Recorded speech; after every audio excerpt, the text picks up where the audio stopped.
Japan's ambitious vision for the I-400 class submarines was a product of both desperation and ingenuity. These submarines were not just built to carry out conventional attacks, but were conceived as instruments of strategic disruption, capable of striking directly at the heart of American military operations. The plan was bold, almost audacious: launch a surprise air raid on the Panama Canal, crippling the crucial waterway that connected the Atlantic and Pacific Oceans. If successful, it would paralyze the United States' ability to transfer warships between its two vast operational theaters, forcing the U.S. Navy to take the long and treacherous route around South America.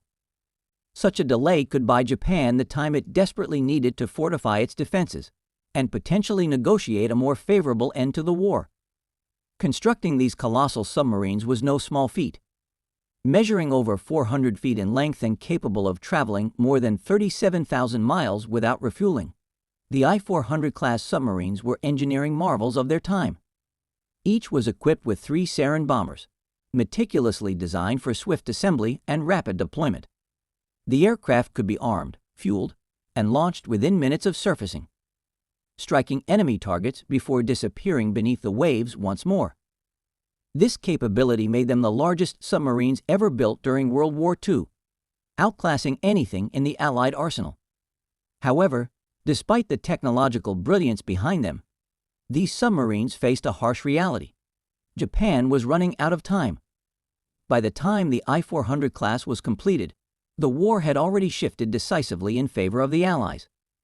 American forces had not only captured key island positions, but had also gained control of the skies and seas, making it increasingly difficult for Japan to mount any effective counteroffensive. The once feared Japanese Navy had been reduced to scattered remnants, and the homeland itself was under constant bombardment.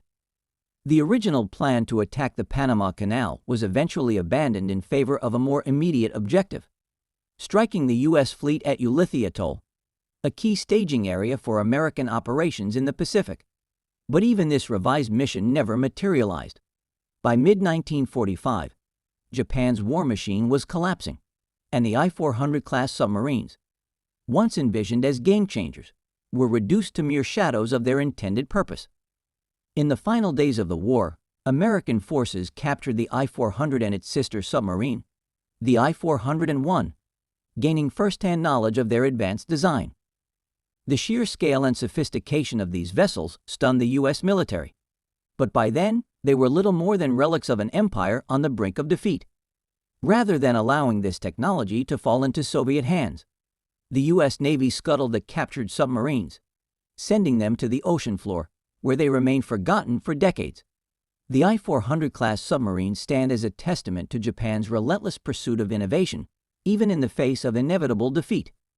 They were weapons of war that arrived too late, conceived for a battlefield that no longer existed. Had they been deployed earlier, they might have altered the course of history, if only for a moment. Instead, they became symbols of what could have been: a last desperate gamble by a nation fighting against the tide of history. Japan's hopes for the I-400 class submarines were built on the belief that innovation could overcome the overwhelming odds they faced in the Pacific. The war had turned against them, with American forces advancing island by island, tightening their grip on key strategic locations. The once mighty Imperial Japanese Navy was no longer in a position to challenge the United States in open battle, and traditional tactics were proving ineffective against an enemy that had superior industrial power and resources. The idea of an underwater aircraft carrier was born from this desperation, a weapon that could bypass American defenses entirely and strike at the very heart of its war machine.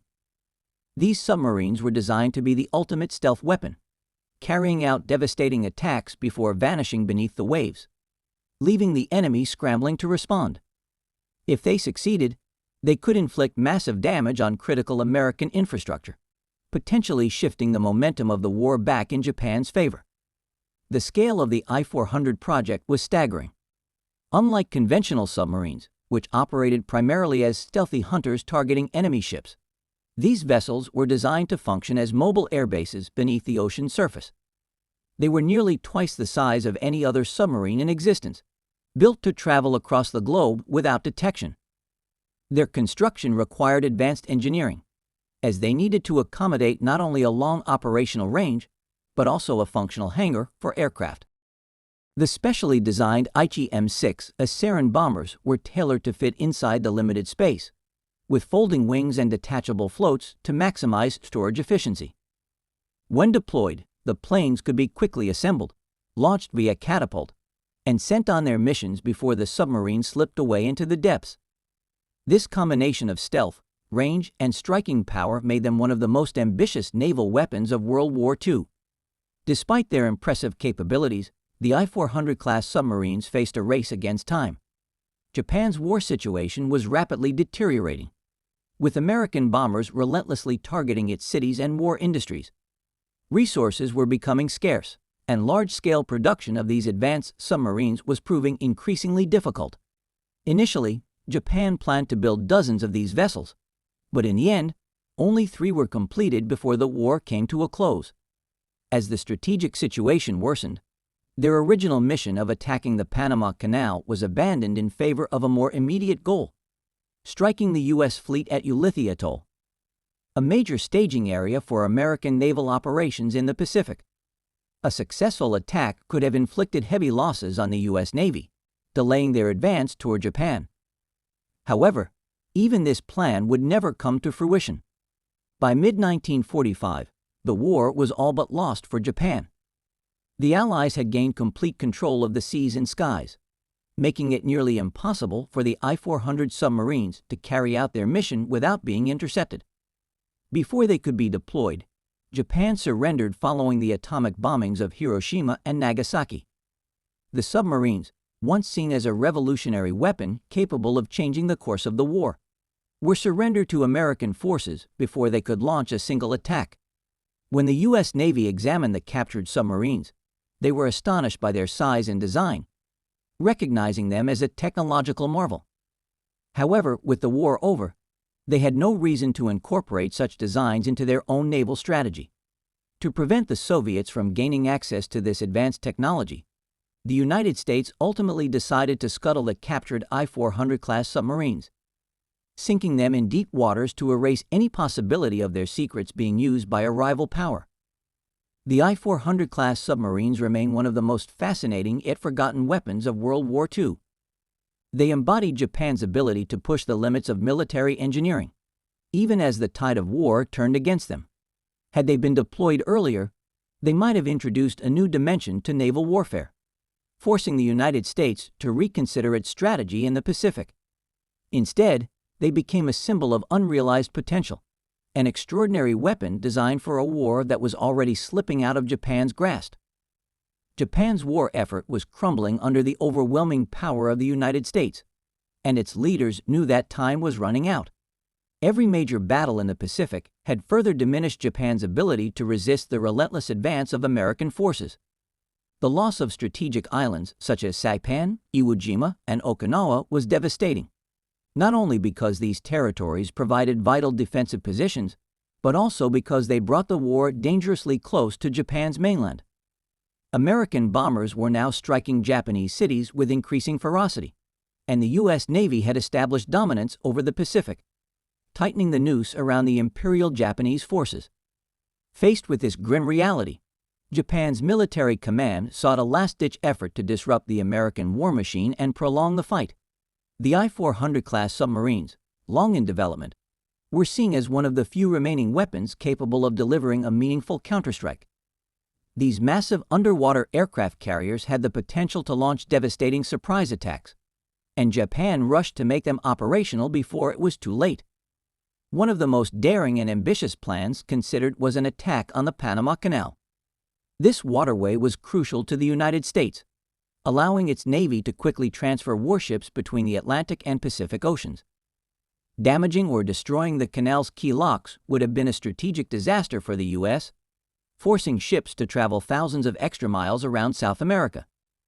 This delay could have bought Japan precious time to regroup and prepare for the battles ahead. The plan involved the I-400 class submarines traveling undetected across the vast Pacific, surfacing near the canal, and launching their Aichi M6A Seiran bombers in a surprise bombing raid. If executed successfully, the attack could have significantly disrupted American naval operations, altering the course of the war. However, as Japan's situation worsened, its military leaders were forced to reconsider their plans. The rapid American advances in the Pacific meant that there was no guarantee the submarines would even reach the Panama Canal before being intercepted. The High Command realized that an attack so far from home was becoming increasingly unrealistic, and a new target was chosen: Ulithi Atoll. This remote Pacific outpost had become one of the most important bases for the U.S. Navy, serving as a staging ground for warships preparing for their final assaults on Japan. Aircraft carriers, battleships, and supply ships were anchored in Ulithi's vast lagoon, making it a prime target for a devastating surprise attack. Japan's commanders hoped that a successful strike here could cripple the American fleet and slow their advance, giving Japan a fighting chance to resist the inevitable invasion.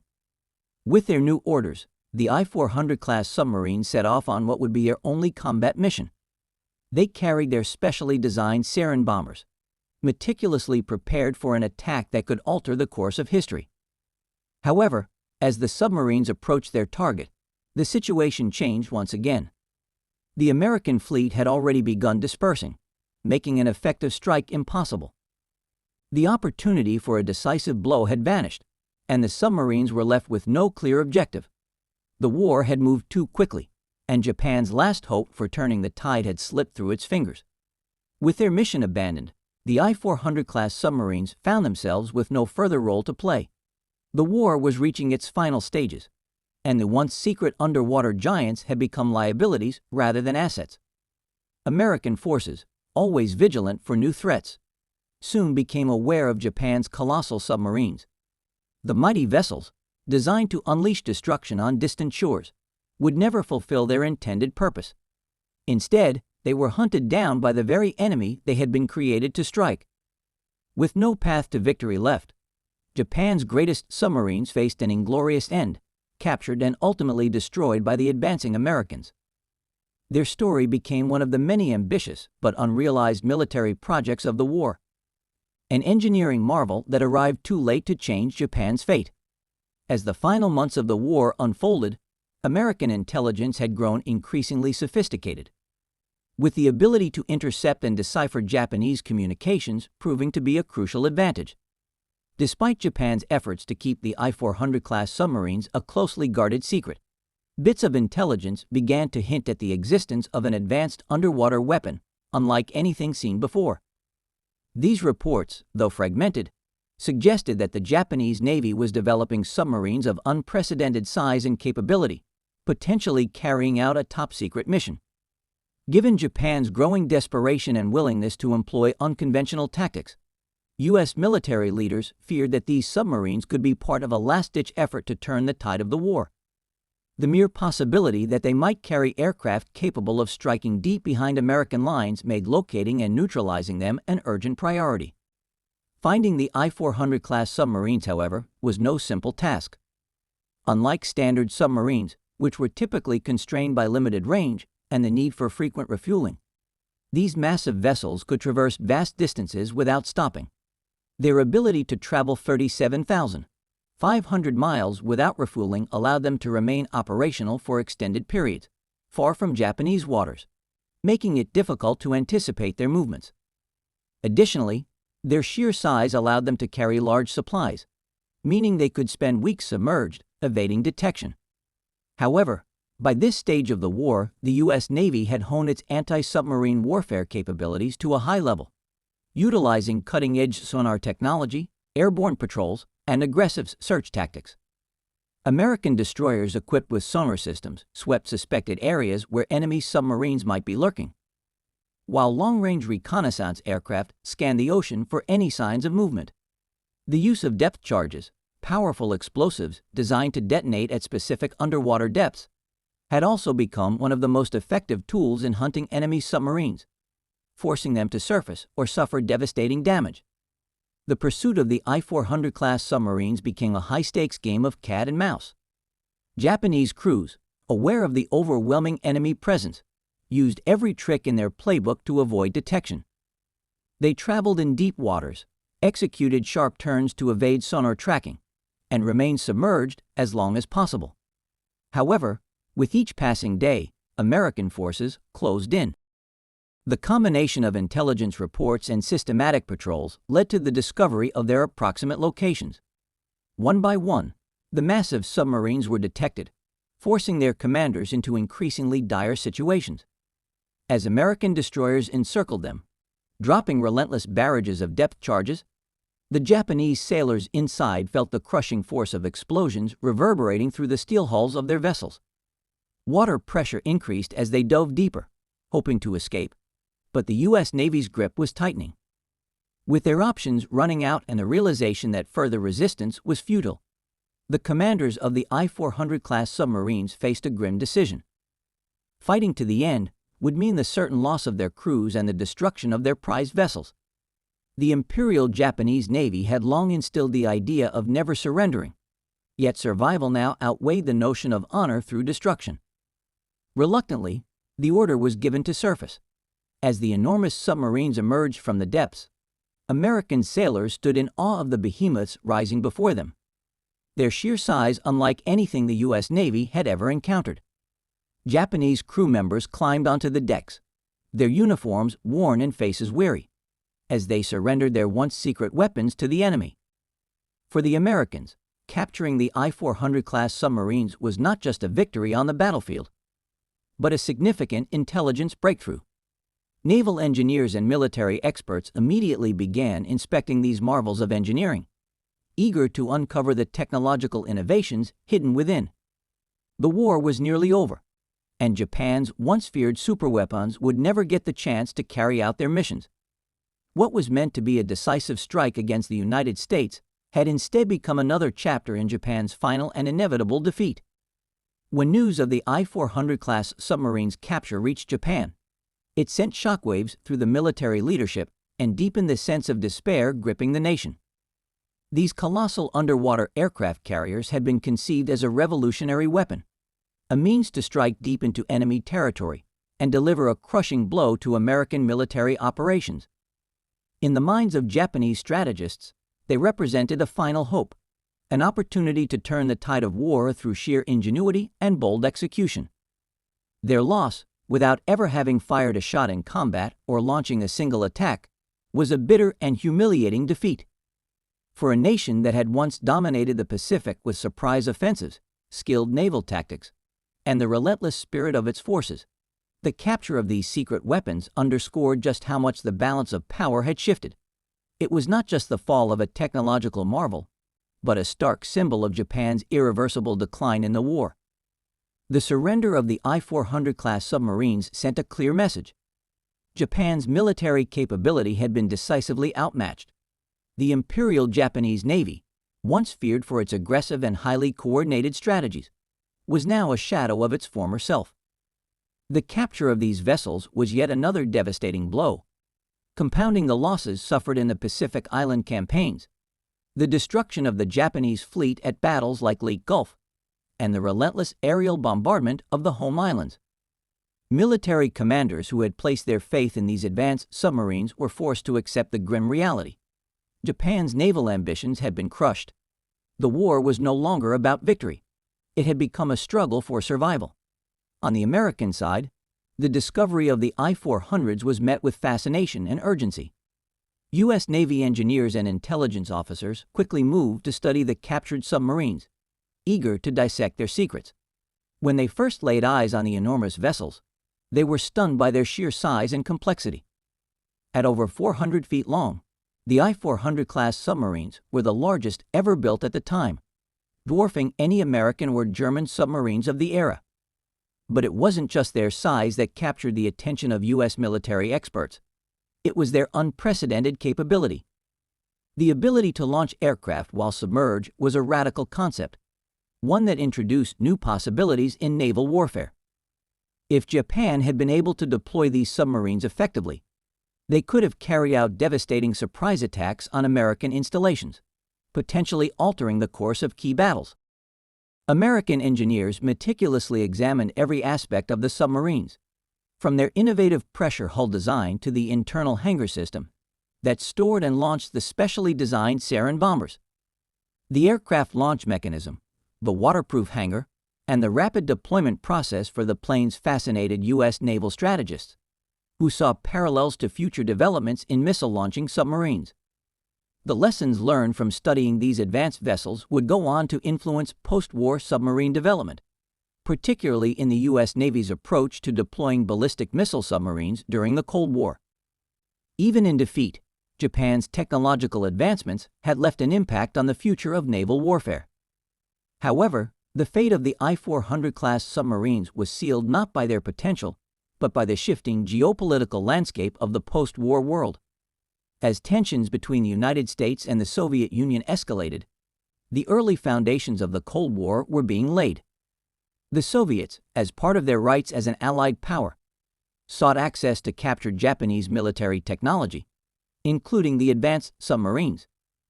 For American military leaders, the idea of sharing such groundbreaking naval technology with their emerging rival was unacceptable.